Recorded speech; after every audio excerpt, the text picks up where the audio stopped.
अब जो कंसेप्ट हम लोग पढ़े हैं उसी कंसेप्ट पे आधारित एक प्रश्न करते हैं। तो हम जो है सिस्टमेटिक ढंग से आपको पढ़ाएंगे इस क्लास में, इस वीडियो में। और आप अगर अच्छा करना चाह रहे हैं तो बहुत ही अच्छा कर ले जाएंगे। तो अभ्यास यहाँ दिया है 3.1। इसका जो पहला प्रश्न है आपका वो क्या कह रहा है? ये कह रहा है सी के किन मानों के लिए निम्न रैखिक समीकरण निकाय अपरिमित हल रखता है। अपरिमित हल रखने का मतलब ये है कि जो समीकरण का निकाय होगा वो आपका समपाती होगा। और जब समपाती होता है तो आपको कंडीशन बताया गया है वीडियो में कि a1/a2 बराबर b1/b2 बराबर c1/c2 होगा। तो सबसे पहले यहाँ पे जो ये चर वाला रैखिक समीकरण आपको दिया हुआ है इसको हम अपने मानक समीकरण के रूप में कन्वर्ट करेंगे।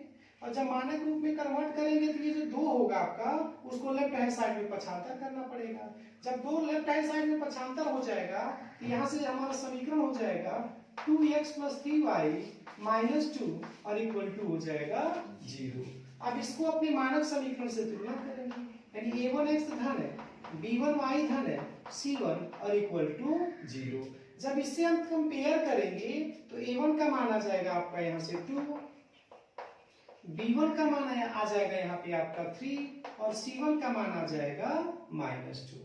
ठीक उसी प्रकार से इस वाले समीकरण को भी अपने मानक समीकरण के रूप में कन्वर्ट करेंगे। तो ये हो जाएगा c + 2 × x + 2c + 1 × y और फिर ये वाले पद को जब इधर पक्षांतर करेंगे तो -2 टाइम्स c - 1 इक्वल टू हो जाएगा 0।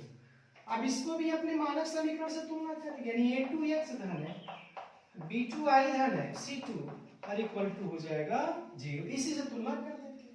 तो जब तुलना करेंगे तो a2 आ जाएगा आपका c + 2, b2 आ जाएगा आपका 2c + 1 और c2 आ जाएगा आपका -2 टाइम्स c - 1। अब सवाल में क्या कह रहा है? सवाल में ये कह रहा है कि समीकरण का अपरिमित रूप से अनेक हल है। तो यहाँ लिखेंगे चूंकि समीकरण का हल अपरिमित है। जब समीकरण का निकाय अपरिमित है तब कंडीशन क्या होता है इन गुणांकों में? तो इन गुणांकों में जो संबंध होता है वो होता है a1/a2 बराबर b1/b2 बराबर c1/c2। अब इसी में मान को हम रख देंगे और थोड़ा सा हल कर देंगे तो फिर c का मान निकाल सकते हैं। तो a1 का मान क्या है आपका 2, a1 का मान है आपका 2, ये हो जाएगा 2 बटे अगर a2 की बात करें तो a2 का मान हो जाएगा c + 2। इसी तरह से अगर हम b1 की बात करें तो यहाँ से हो जाएगा हमारा 3 हो जाएगा। और जब b2 की बात करेंगे तो b2 हो जाएगा 2c + 1। इसी तरह से c1 की बात करें ये हो जाएगा -2 और जब c2 की बात करेंगे तो c2 हो जाएगा -2 टाइम्स c - 1। इसी को हल करना है तो हम प्रथम 2 पद ले लेते हैं।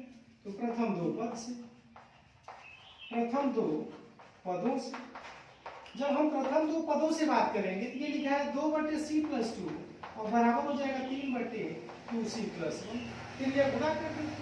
जब क्रिया गुणा करेंगे पहले 2 का गुणा 2c में करेंगे तो 4c हो जाएगा, 2 का गुणा 1 में करेंगे तो 2 हो जाएगा, 3 का गुणा 3 में करेंगे तो 3c हो जाएगा और 3 का गुणा 2 में करेंगे तो 6 हो जाएगा। अब c वाले पद पे एक साथ कर लेते हैं, बिना c वाले पे एक साथ। तो ये 4c लिखा हुआ है, इस 3c को इधर भेजेंगे तो -3c हो जाएगा और ये हो जाएगा 6 - 2, 6 में से 2 को घटा देंगे। अब जब 4c में से 3c घटाएंगे तो केवल c आ जाएगा और 6 में से 2 घटा देंगे तो 4 आ जाएगा। यानी कि c का मान होगा आपका 4 जब दोनों रैखिक समीकरण आपके अपरिमित हल रखते हैं। धन्यवाद।